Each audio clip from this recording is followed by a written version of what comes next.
Bagaimana menghadapi tetangga yang bermulut manis? Berarti dia diabetes. Dan bermuka dua. Bermuka dua ini munafik. Lain di muka, lain di belakang, lain di bibir, lain di hati. Di depan kita dia berbicara seakan memuji kita. Di belakang kita dijelekkannya kita sejelek-jeleknya. Hukumnya bagaimana Pak Ustadz? Memakan bangkai saudara. Kalau kita punya kawan, tetangga, sahabat menjelekkan orang lain di depan kita, ingatlah, saat dia di tempat orang lain, kita lah yang dijelekkannya. Pasti itu. Maka saya tak terlalu suka ngobrol panjang lebar sama orang. Kalau jumpa sama orang, apa kabar, apa tujuan? Kami mau silaturahim Pak Ustadz, datang, mau ini, dah selesai. Takut nanti cerita ke sana kemari. Tapi kita kan tak mungkin ngusir tamu. Tak mungkin kita, Pak, udah selesai ya, pulang ya. Tak mungkin. Lalu yang nyuruh pulang itu siapa? Ilham. Nah, dia nanti yang bilang, Pak, Ustadz ada acara lagi nih. Udah selesai ya. Dia. Orang nih langsung. Karena kalau terlalu lama, ibu juga gitu. Aku mau ke warung, mau ngapain? Mau beli cabai, mau beli bawang, mau beli tomat, kangkung 2 ikat. Beli, pulang. Di kangkung 2 ikat ngobrol 2 jam. Macam mesin pompong rusak. Dari mulai laki orang, bini orang, semua dicakapkan. Hidup kompor dia habis tabung gas 9 kilo. Mubazir.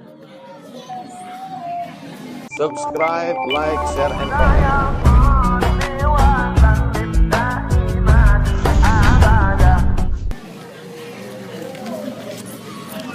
Bagaimana kalau kita seorang istri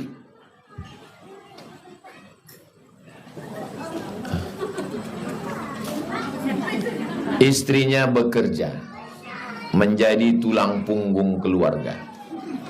Aslinya yang bekerja ini suami apa istri? Suami. Istri itu hanya melahirkan anak. Nabi Muhammad lahir, yang menyusukannya pertama Suwaibah, yang kedua yang menyusukannya Halimatus Sa'diyah.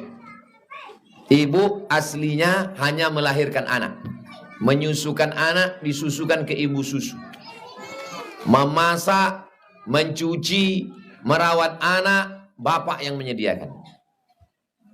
Tapi karena bapak tak mampu, dibilangnya ke ibu, yang aku tak sanggup menyediakan 3 pembantu, tukang masak, tukang cuci, tukang jaga anak. Jadi tolonglah aku. Ibu pun menjawab, aku tahu bang, kau kan fakir miskin. Maka aku berikan semuanya. Jangankan hartaku, jangankan kebunku, nyawaku kukasihkan ke kau. Makanya laki-laki itu mesti dikasih tahu kalau dia tidak tahu. Udahlah dia menyuruh bininya kerja, mencuci lagi, permintaannya macam-macam. Ini nama suaminya Mas Fir namanya. Fir'aun. Mesti dikasih tahu. Hai laki-laki, walaupun kalian tak datang di sini, nanti dengarkan rekaman nih sama dia. Ini bang, ini ke kau nih tujuannya nih. Laki-laki itu mestinya memuliakan perempuan. Jangan dia minta macam-macam. Ibu anak orang kaya, punya kos-kosan, punya kebun sawit, punya gelang cincin, menikah sama laki-laki. Apakah harta ibu berpindah ke laki-laki? Tidak. Harta ibu punya ibu sampai mati. Mati ibu baru wariskan ke dia. Kalau punya anak 1/4. Kalau tak punya anak, 1/2 punya dia. Sisanya tetap dibagi kepada ahli waris. Nah, jadi dalam masalah ini musyawarah. Laki-laki itu mesti paham. Ini laki-laki udah tak mengaji, tak paham, menuntut, minta macam-macam. Itulah pentingnya kalau di Malaysia ada itu ditempel di dinding. Kursus perkahwinan. Laki-laki itu sebelum nikah dikursuskan dulu dia. Supaya tahu dia apa hak dan kewajibannya. Perempuan juga begitu, supaya jangan sampai perempuan ditipu, dibohongi. Kalian santri-santri jangan mau ditipu laki-laki. Buaya darat. Ketika kita terzolimi, apa yang kita lakukan? Sementara kita tak mampu melawan mereka secara hukum karena keterbatasan biaya. Apa yang harus saya lakukan, Pak Ustadz? Ada orang terzolimi, dinikahi oleh laki-laki. Laki-laki itu pergi, dibuatnya surat ke saya. Ustadz, aku dinikahi laki-laki, tapi laki-laki itu tak bertanggung jawab. Ayahku yang menikahkanku. Saya tidak pejabat, tapi insya Allah saya lapor ke Polda. Ditangkap lakinya itu, mengaku Imam Mahdi, diamankan. Bapak, saya bilang bapaknya ditangkap ini karena menikahkan anak di bawah umur. Penipu ini, pembohong. Ada orang punya kebun sawit. Kebun sawitnya diambil kades. Kades kong kali kong sama pengusaha. Saya bawa ke Pak Kajari, Kejaksaan Negeri Bangkinang. Saya jumpakan sama Pak Kapolres. Saya jumpakan sama DPR. 3. Besok ku kosongkan 1 hari ceramah, ku bawa kalian ke Bangkinang. Kantor Kejaksaan, kantor polisi, kantor DPR. Aku tak bisa nolong. Turun polisi sama DPR. Masuk penjara kades tuh. Penyalahgunaan wewenang. Jadi cari orang yang bisa menolong. Saya kalau bisa saya tolong, saya tolong. Kalau tak bisa saya tolong, mengadulah kepada yang maha penolong, Allah subhanahu wa ta'ala. Selagi bisa, kita usahakan. Kalau tahu saya kasusnya. Tak ada tempat menyadu kecuali Allah. Tahajud malam. Kalau di dunia ini sudah tak ada yang bisa mendengarkan cakap kita, berbisiklah ke tanah. Berbisik ke tanah maksudnya sujud. Waktu sujud kita minta tolong pada Allah. Insya Allah makhluk-makhluk di langit, malaikat-malaikat mendoakan kita. Ada seorang raja. Seorang raja ini makan ikan. Tiba-tiba duri tulang ikan itu tertusuk ke lehernya. Tiba-tiba bongkak. Dipanggil dokter tak sembuh-sembuh. Dipanggil wali Allah, orang soleh. Kata wali Allah, kau menzolimi orang. Ada kau menzolimi orang? Ada. Cemana ceritanya? Aku sedang tegak di depan istana. Nampak ku orang sedang membawa ikan. Ku panggil dia, ku tarik ikannya, ku rampas. Rupanya anaknya menunggu di rumah belum makan. Mengadu dia kepada Allah. Ya Allah, raja sudah menunjukkan kuasanya, tunjukkan kuasamu padaku. Tak sulit bagi Allah. Tersangkut tulang ikan. Maka minta pada Allah. Ya Allah, ini orang zalim bukan main. Tunjukkan kuasamu ya Allah. Hasbunallah wa ni'mal wakil. Ni'mal maula wa ni'mal nasir. La haula. Da'watul mazlum la turad. Doa orang yang terzalim tak ditolak Allah. Minta tolong kepada Allah.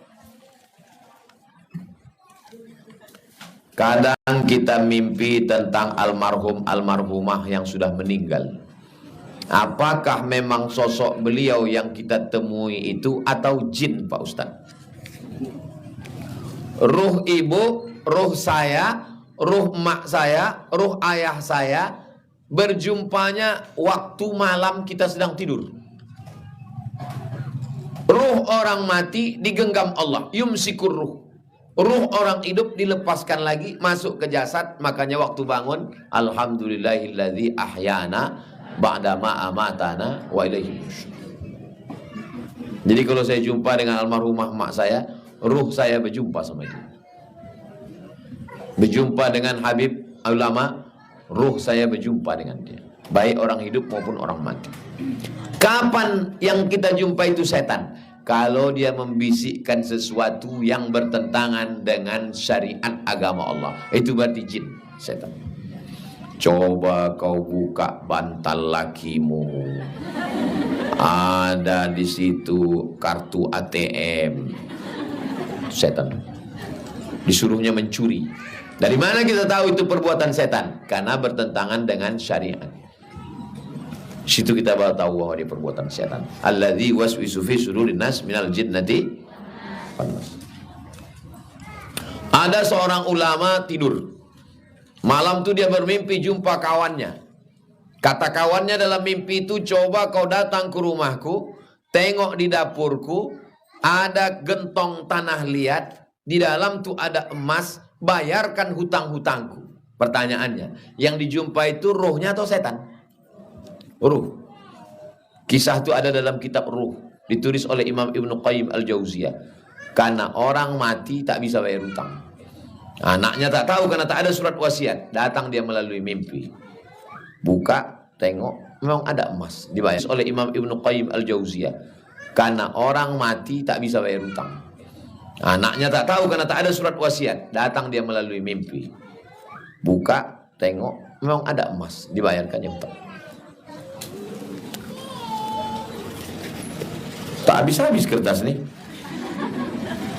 Seandainya kita masuk surga, kita boleh menarik keluarga atau orang terdekat kita. Berapa batas orang yang bisa kita tarik, Pak Ustadz? Tak ada batasan. Apa kriterianya? Kriterianya satu, orang beriman. Orang kafir tak bisa kita tarik. Tetangga kawan kita yang tak Islam kita tarik, tak bisa. Kenapa? Roaming. Karena beda server. Nah, jadi bisa kita tarik orang beriman. Di mana dalil yang Ustaz cakapkan nih? Hadisnya panjang dalam Sahih Bukhari, Sahih Muslim. Ada syafaat ahli Quran. Ini anak-anak penghafal Quran nih, mereka bisa kasih syafaat. Ada syafaat Nabi, ada syafaat malaikat, ada syafaat orang beriman. Ibu orang beriman bisa memberi syafaat. Diperintahkan Allah, cari siapa orang yang mau kau berikan syafaat. Itulah mengapa kita jangan menyepelekan orang. Tak tahu di antara kita ini entah siapa yang memberikan syafaat, entah siapa yang diberi syafaat. Di dunia ini mungkin saya dianggap orang hebat, saya mengajar, saya ustad. Tapi boleh jadi hati ibu lebih bersih, lebih tulus, lebih ikhlas. Tak boleh underestimate, tak boleh menyepelekan orang. Nampak orang susah, orang tak ganteng, orang tak kaya, kita sepelekan. Boleh jadi hatinya jauh lebih bersih daripada kita. Nampak anak kecil, oh kau belum ada dosa. Nampak orang tua, ibu dosa amal sudah banyak, aku belum tentu seumur. Nampak orang belum Islam, hari ini kau tak Islam. Kalau dapat hidayah, kau besok boleh jadi orang muslimah. Tak boleh menyepelekan orang.